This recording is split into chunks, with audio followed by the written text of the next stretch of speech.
wabarakatuh. Perkenalkan, kami dari kelompok 3 yang beranggotakan saya sendiri, nama Maika Ardiati, dan saya Fetty Husnia, saya Siti Lolani, saya Mutia Kumulawa, saya Meli Nawati. Yang pertama, kita akan melakukan praktikum difusi. Berikut alat dan bahannya. Yang pertama ada gula, garam, kemudian ada wortel, air, talenan, sendok, pisau, dan gelas plastik. Langkah pertama, kita kupas dulu ya wortelnya.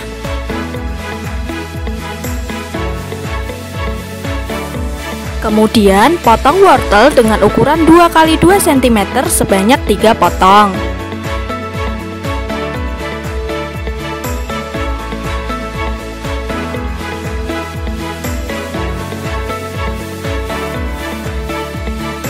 Siapkan 3 gelas plastik.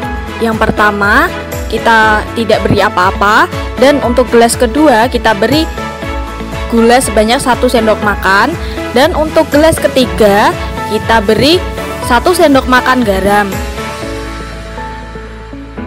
Kemudian tuangkan air sebanyak 100 ml ke dalam 3 wadah gelas plastik yang sudah diisi gula dan garam.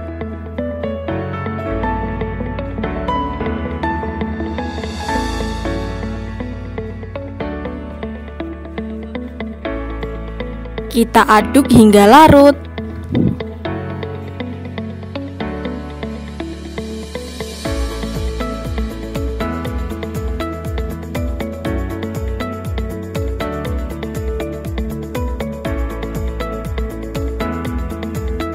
Setelah larut, kita masukkan potongan wortel ke dalam air biasa, larutan gula, dan larutan garam. Setelah 24 jam, kita keluarkan wortel dari larutan air.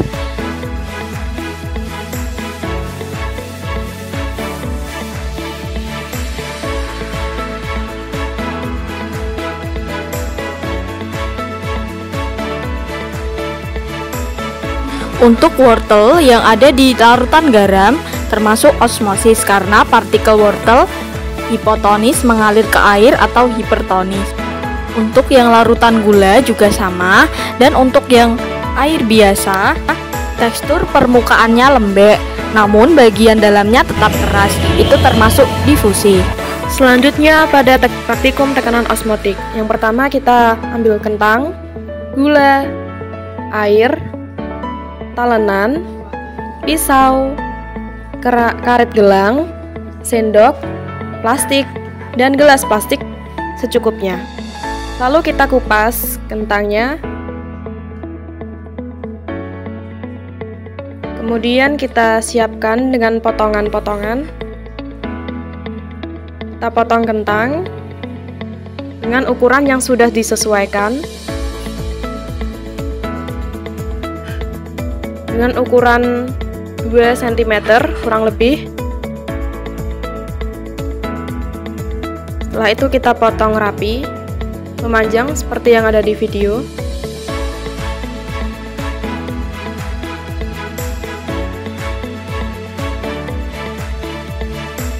Pada gelas yang pertama, kita isi dengan konsentrasi 0,2 dengan sebanyak 17,1 gram gula.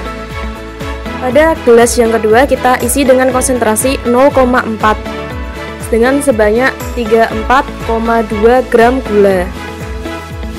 Terus selanjutnya kita mengisi dengan konsentrasi 0,6 dengan sebanyak 51,3 gram. 0,8 konsentrasi kita isi dengan 68,4 gram gula. Selanjutnya pada konsentrasi 1 kita isi sebanyak 85,5 gram gula. Nah, setelah itu kita tuang air sebanyak 100 ml. Kita isi dengan air pada masing-masing gelas yang sudah diisi gula dengan konsentrasi yang sudah tertera tadi. Kita isi semua airnya pada gelas plastik. Nah, Jika sudah, langsung kita aduk dan lalu kita masukkan kentang tadi yang sudah kita iris-iris. Lalu kita tutup dengan plastik dengan ditutup rapat menggunakan karet gelang supaya tidak ada udara yang masuk. Kita melakukan hal yang sama pada masing-masing gelas plastik tadi. Lalu kalau sudah, kita diamkan beberapa menit, kemudian kita keluarkan kentangnya. Lalu kita akan mengamati perubahan yang terjadi pada kentang. Nah, ini sudah dikeluarkan semuanya kentangnya. Nah, ini kita bisa lihat perubahan yang sudah kita keluarkan kentangnya tadi. Setelah kita rendam beberapa menit, kentang semakin lembek. Ini pada konsentrasi 0,8 dan ini konsentrasi pada 1. Nah, jadi kesimpulannya, semakin tinggi konsentrasi pada gula, semakin membuat kentang itu semakin lunak. Kelompok 3 selanjutnya akan melakukan praktikum pengaruh MSG terhadap pertumbuhan tanaman cabai. Berikut adalah alat dan bahan. Yang pertama ada MSG, kemudian sendok, dan juga ada air sesuai dengan takaran yang sudah ditentukan. Kemudian kita juga menggunakan tanaman cabai. Berikut adalah dari tanaman cabai. Selanjutnya kita masuk pada proses praktikum. Proses yang pertama, kita masukkan 1 gram MSG pada masing-masing gelas. Yang pertama 100 ml, yang kedua berisi 200 ml, dan yang ketiga berisi air 300 ml. Kemudian kita aduk hingga MSG larut ke dalam air pada masing-masing gelasnya.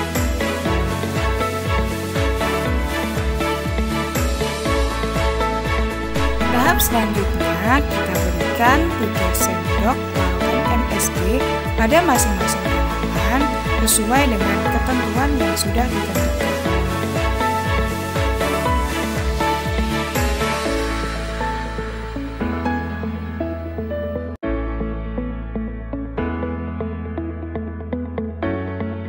Berikut adalah tanaman cabai hari ketiga setelah pemberian larutan MSG. Kemudian kita berikan 3 sendok larutan MSG lagi pada masing-masing tanaman sesuai dengan ketentuan yang ada. Berikut adalah keadaan tanaman cabai hari ke-6. Lalu kita berikan kembali 3 sendok larutan MSG pada masing-masing tanaman sesuai dengan ketentuan yang sudah ditentukan. Berikut adalah keadaan tanaman cabai hari ke-9.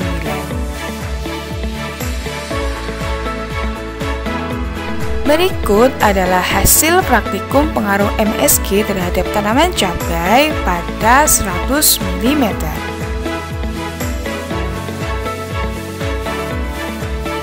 Berikut adalah hasil praktikum tanaman cabai 200 mm. Berikut adalah hasil praktikum pengaruh MSG pada tanaman cabai 300 mm. Kesimpulan dari praktikum kami yaitu tanaman cabai yang diberikan MSG akan mengalami peningkatan kesuburan dan memberikan pengaruh nyata pada tanaman cabai, yaitu dapat meningkatkan tinggi batang dan jumlah daun. Jadi, semakin tinggi dosis MSG yang diberikan, semakin bertambah tinggi batang. Selain itu, juga tanaman cabai yang diberikan MSG akan mencegah terjadinya kerontokan daun. Sekian praktikum dari kelompok 3.